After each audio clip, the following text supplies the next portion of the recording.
Hello friends, मैं नीता भास्कर आप सभी लोगों का अपने यूट्यूब चैनल पर स्वागत करती हूँ। चैप्टर 16 है और यूनिट 3। ठीक है, यूनिट 3 पेरियार ईवी रामास्वामी। तो आज हम इनके बारे में पढ़ेंगे और चैप्टर हमारा आज का 16। और आशा करती हूँ पीटी यूजी नेट सभी एग्जाम के लिए इंपॉर्टेंट है। देखिए, सभी एग्जाम में क्वेश्चन आते हैं। और वीडियो पसंद आएगी तो लाइक शेयर कमेंट करिएगा। चैनल पर अगर नए हैं तो जरूर सब्सक्राइब कर लीजिएगा। तो चलिए शुरू करते हैं। तो स्वामी रामास्वामी नायकर 1879 से 1973 तक थे ये। ठीक है, 1879 से 1973। ठीक है, तो इनका मूल नाम ईवी रामास्वामी नायकर था। इरोड वेंकट नारायण रामास्वामी। ठीक है, नाम लिख लीजिएगा चाहे, क्योंकि कभी कभी पूरा नाम पूछते हैं और हमें शॉर्ट में ही याद होता है तो हमें ध्यान नहीं रहता। इनके अनुयायियों ने इनके प्रति आदर प्रकट करने हेतु इन्हें पेरियार की संज्ञा दी। और तमिल में पेरियार शब्द का तात्पर्य है सम्मानित व्यक्ति या महर्षि। ठीक है, तो आधुनिक दक्षिण भारत के जननायक और सामाजिक क्रांतिकारी थे ये। और उनका जन्म कोयम्बटूर जिले के अंतर्गत नायडू परिवार में हुआ था, जिसे निम्न जाति का माना जाता था। और उन्होंने सामाजिक भेदभाव की पीड़ा को बहुत नजदीक से अनुभव किया था और अपनी विलक्षण प्रतिभा के बल पर इसे बहुत बड़ी वो उन्होंने चुनौती दी। और उन्होंने वर्ण व्यवस्था, मूर्ति पूजा आदि जो भी चीजें थी उसका उन्होंने पुरजोर विरोध किया। ठीक है, और जिसे हिंदुओं में जैसा कि निम्न जाति परिवार का माना जाता है, उन्होंने सामाजिक भेदभाव को भी झेला। और तत्कालीन ब्राह्मणवादी व्यवस्था, रूढ़िवादी हिंदुत्व, वर्ण व्यवस्था, मूर्ति पूजा, हिंदू पौराणिक कथाओं का तीव्र उन्होंने विरोध किया। ठीक है, दक्षिण भारत में हिंदी के अनिवार्य शिक्षण का विरोध किया, क्योंकि वहां पे जो है दक्षिण में जो भाषा है वो बोली जाती है तमिल, तेलुगु आदि। और इन्होंने जस्टिस पार्टी का गठन किया। द्रविड़ कड़कम के संस्थापक थे और 1970 में यूनेस्को द्वारा सम्मानित किए गए।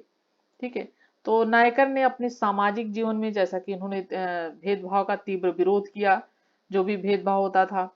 और इंडियन नेशनल कांग्रेस ने अस्पृश्यता उन्मूलन जो है अस्पृश्यता उन्मूलन का जो रखा और कार्यक्रम चला रखा था, उससे आकर्षित होकर 1920 में जनसाधारण के उत्थान को जो कार्यक्रम चला रखा था और उसमें वो सम्मिलित हो गए थे। और उन्होंने गांधी जी के असहयोग आंदोलन, ठीक है, गांधी जी के असहयोग आंदोलन में पूरी निष्ठा के साथ इन्होंने हिस्सा लिया था।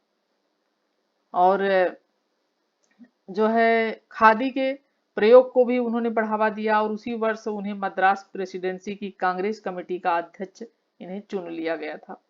और गांधी जी ने अन्याय से लड़ने के लिए सत्याग्रह की जो राह दिखाई, उससे प्रेरित होकर नायकर ने सामाजिक बुराइयों से लड़ने के लिए वाइकम सत्याग्रह, ठीक है, वाइकम सत्याग्रह 1924-25 1924-25 का इन्होंने सहारा लिया। और वाइकम त्रावणकोर की एक रियासत थी और वहां निम्न जाति के लोगों को मंदिर के पास की सड़क पर आने जाने की भी अनुमति, पास की सड़क पर भी अनुमति आने जाने की नहीं थी। और त्रावणकोर कांग्रेस के सदस्यों की मांग थी कि वहां तथा कथित अस्पृश्य जातियों को मंदिरों में प्रवेश दिया जाए और उनके आसपास की सड़कों का प्रयोग का भी अधिकार उन्हें दिया जाए, यानी उन्हें सड़कों पर भी चलने नहीं दिया जाता था।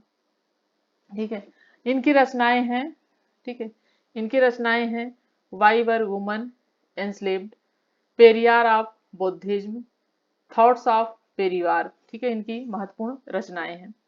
ब्राह्मणवादी व्यवस्था का इन्होंने खंडन किया, सार्वजनिक जीवन में भेदभाव का खंडन किया।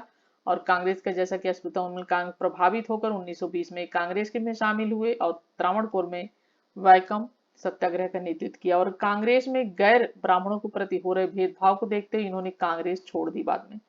और वर्णाश्रम धर्म का इन्होंने विरोध किया, सामाजिक कुप्रथा, बाल विवाह, देवदासी जो प्रथा थी, स्त्री व दलितों के शोषण का इन्होंने विरोध किया। ठीक है, गांधी जी का भी इन्होंने फिर बाद में विरोध किया। पेरियार, जिन्हें एक महान व्यक्ति के रूप में जाना जाता है, उन्होंने राजनीतिक जीवन की शुरुआत गांधी जी के अनुयायी के रूप में जैसा कि की और उन्होंने सत्याग्रह की राह दिखाई थी उन्होंने, और उससे उन्होंने वो प्रेरित हुए।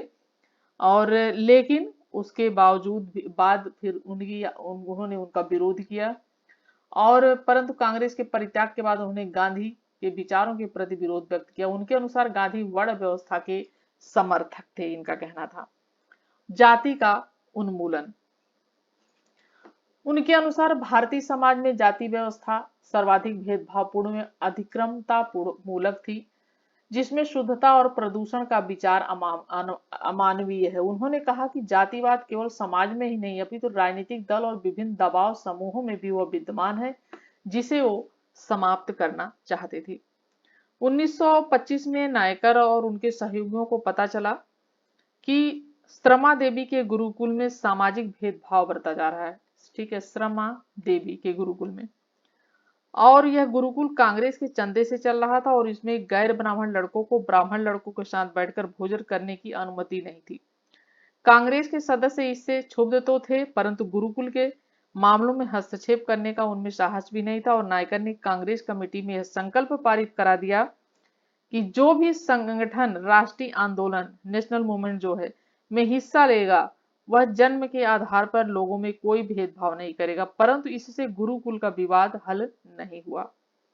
कांग्रेस के अनेक ब्राह्मण सदस्यों ने इस प्रश्न पर अपने दृष्टिकोण में दृढ़ता का परिचय नहीं दिया उन्होंने, और अतः कांग्रेस के भीतर ब्राह्मण और गैर ब्राह्मण सदस्यों में जो मतभेद था वो बढ़ता गया। ठीक है, और उनमें आपस में फिर मतभेद जो था वह बढ़ने लगा, और नायकर ने स्वयं कांग्रेस के पुनर्गठन का मुद्दा उठाया, और उन्होंने तर्क दिया कि इस हालत में नायकर ने स्वयं कांग्रेस के पुनर्गठन का उन्होंने मुद्दा उठाया, और उन्होंने तर्क दिया कि ब्राह्मणों के प्रभुत्व का अंत करने के लिए ब्रिटिश शासन के अंत की प्रतीक्षा नहीं करनी चाहिए, अन्यथा गैर ब्राह्मणों को ब्राह्मणवाद का अत्याचार सहन करना पड़ेगा। ठीक है, ये चीजें उन्होंने कही। और आमूलवादी उदारवादी। पेरियार मानवीय विवेक और स्वतंत्रता के समर्थक थे, इसीलिए जन्म आधारित जातिवादी व्यवस्था और छुआछूत के वो प्रबल विरोधी थे। वर्णाश्रम धर्म हिंदू धर्म की जो है वह व्यवस्था थी, जिसमें हिंदुओं को जन्म के आधार पर ब्राह्मण क्षत्रिय से जैसा कि 4 वर्णों में उन्हें बांटा गया था, और प्रत्येक सवर्ण हिंदू के जीवन को ब्रह्मचर्य, गृहस्थ, वानप्रस्थ और संन्यास इन 4 भागों में बांटा गया था। और नायकर ने इस व्यवस्था को सामाजिक भेदभाव का प्रतीक माना, और इसकी इन्होंने कटु आलोचना की। कांग्रेस ने अस्पृश्यता उन्मूलन का जो लक्ष्य अपनाया था, नायकर के विचार से वह वर्ण व्यवस्था को समाप्त करने का एक उपाय होना चाहिए था। और उधर महात्मा गांधी ने 1927 में अपने ढंग से वर्णाश्रम धर्म में आस्था व्यक्त की थी, और इसी वजह से इन्होंने उनका विरोध करना शुरू किया, और उन्होंने गैर ब्राह्मणों से अनुरोध किया था कि ब्राह्मणों के प्रति अपना जो रोष है प्रकट करते समय, ठीक है, रोष प्रकट करते समय उन्हें वर्णाश्रम धर्म को नष्ट करने का प्रयत्न नहीं करना चाहिए, क्योंकि वह हिंदू धर्म की आधारशिला थी, गांधी जी ने कहा था।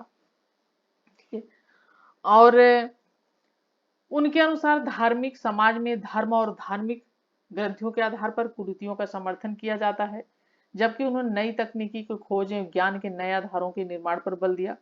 उनके अनुसार व्यक्ति को कोई विचार नहीं स्वीकार करना चाहिए, यह पूर्वजों द्वारा धर्म के द्वारा अथवा धर्म ग्रंथों के द्वारा बताया गया, बल्कि विवेकीय ज्ञान जो है उसकी निर्धारण का एकमात्र आधार है। और नायकर जो थे उनका विश्वास था कि तमिल प्रदेश में वर्णाश्रम धर्म जीवन के प्रत्येक क्षेत्र में अन्य जातियों की तुलना में ब्राह्मणों का जो है वर्चस्व, ठीक है, वो स्थापित करती है,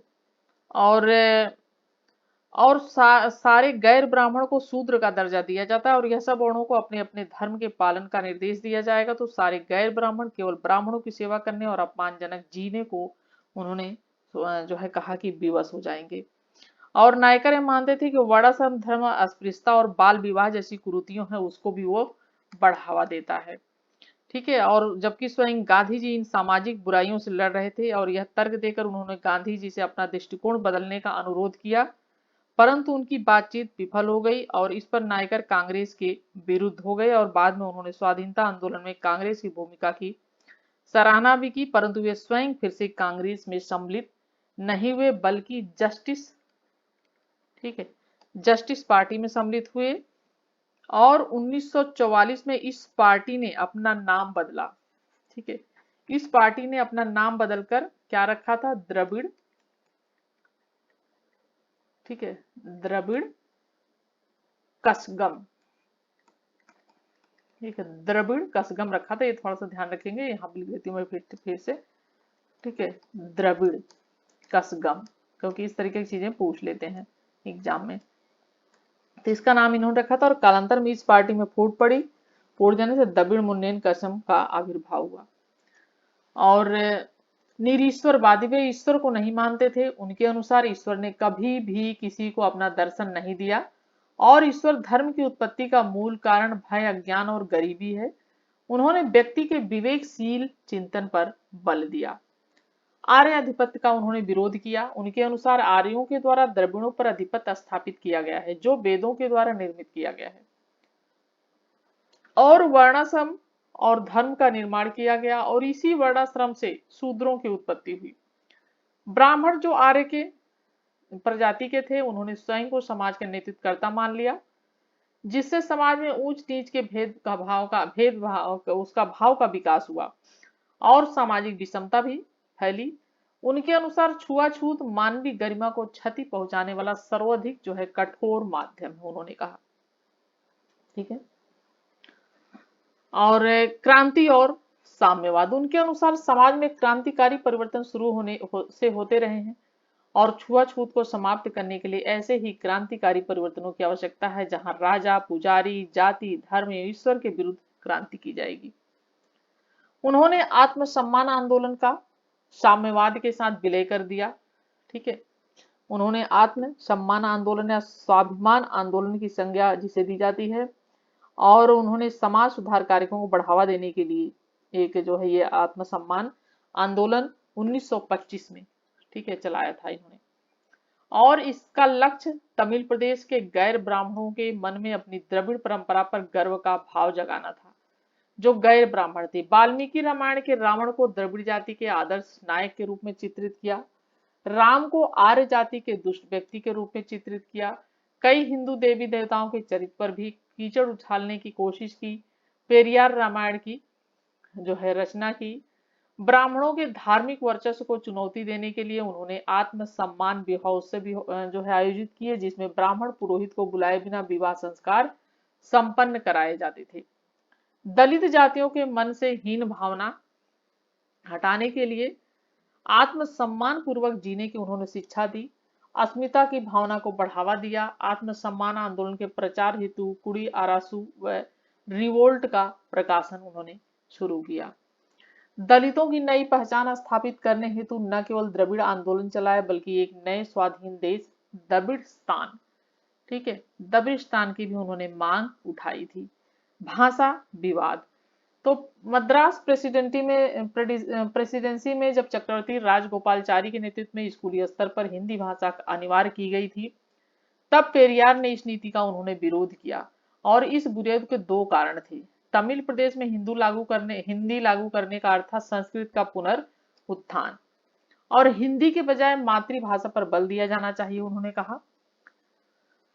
पेरियार ने मातृभाषा को पराई आर्य भाषा के आक्रमण से बचाने का आह्वान किया। यूनेस्को ने पेरियार को नए युग का पैगंबर, दक्षिण पूर्व एशिया का सुकरात, समाज सुधार आंदोलन का पिता माना, ठीक है, ये पॉइंट नोट करें। यूनेस्को ने पेरियार को नए युग का पैगंबर कहा, माना, दक्षिण पूर्व एशिया का सुकरात माना, समाज सुधार आंदोलन का पिता माना, और 1970 में इन्हें यूनेस्को द्वारा सम्मानित किया गया, 1970 में, ठीक है। और 1938 में तमिलनाडु तमिलों के लिए का नारा दिया। जस्टिस पार्टी और द्रविड़ कड़गम 1916 में गठित जस्टिस पार्टी का उद्देश्य ब्राह्मण समुदाय की आर्थिक शक्ति व राज्य का विरोध और गैर ब्राह्मणों का सामाजिक उत्थान था। 1937 में जस्टिस पार्टी का नेतृत्व पेरियार ने संभाला, और 1944 में पेरियार ने जस्टिस पार्टी का नाम बदलकर द्रविड़ कड़गम कर दिया। इसका प्रभाव मुख्यतः विद्यार्थी व शहरी लोगों पर था। 1949 में पेरियार और अन्नादुराई के मध्य मतभेद के कारण द्रविड़ कड़गम का विभाजन हो गया 1949 में। ठीक है। 1949 में जो है उनका विभाजन, ठीक है, बाद में कड़गम का विभाजन हो गया। तो नायकर ने तमिल समाज को आत्मसम्मान, सजा, समाज सुधार आदि का इन्होंने रास्ता दिखाया। विदेशी शासन के विरुद्ध संघर्ष में भी हिस्सा लिया। भेदभाव और अस्पृश्यता के विरुद्ध सशक्त आंदोलन चलाए। उन्होंने तमिल समाज में जाति प्रथा की जो कठोरता थी उसको कम करने में अपना योगदान दिया, और उन्होंने सारी सामाजिक जो विषमता थी, ठीक है, विषमता और सामाजिक अन्याय का उत्तरदायित्व ब्राह्मणों पर डाल के उनके प्रति घृणा का जो अभियान चलाए वह उचित नहीं था, कहा जाता है, कह सकते हैं। और वैसे नायकर उस परंपरा को नष्ट करना चाहते जो गैर ब्राह्मणों पर ब्राह्मणों के अत्याचार को बढ़ावा देती थी, क्योंकि व्यक्तिगत स्तर पर उन्होंने ब्राह्मणों के प्रति घृणा या वैमनस्य का परिचय उन्होंने व्यक्तिगत स्तर पर नहीं दिया। हिंदू देवी देवताओं और आदर्श चरित्रों पर उन्होंने कीचड़ उछाला, और जिससे कि असहिष्णुता को बढ़ावा मिला, और वह किसी सुलझे हुए दार्शनिक और राजनीतिक को, जैसा कि कहा जाता है, कि शोभा नहीं देती। ठीक है, तो आदि चीजें थी, लेकिन फिर भी इन्होंने बहुत प्रयास किया, और जो पिछड़े और अस्पृश्य जातियां थी उनके लिए इन्होंने आत्मसम्मान आंदोलन चलाया, और उनके लिए जो है अपना बहुत उन्होंने कार्य किया, और सम्मान से जीने के लिए उन्हें प्रेरित किया। और उसी की वजह से इन्हें 1900 जो है यूनेस्को ने फिर उन्हें जो है बाद में सम्मानित किया। और आशा करती हूँ वीडियो आपके लिए हेल्पफुल होगी, पसंद आई होगी, और पसंद आई तो प्लीज लाइक शेयर कमेंट जरूर करिएगा। चैनल पर नए तो सब्सक्राइब कर लीजिए। नेक्स्ट वीडियो में मिलते हैं आप सभी से, तब तक के लिए thank you for watching video.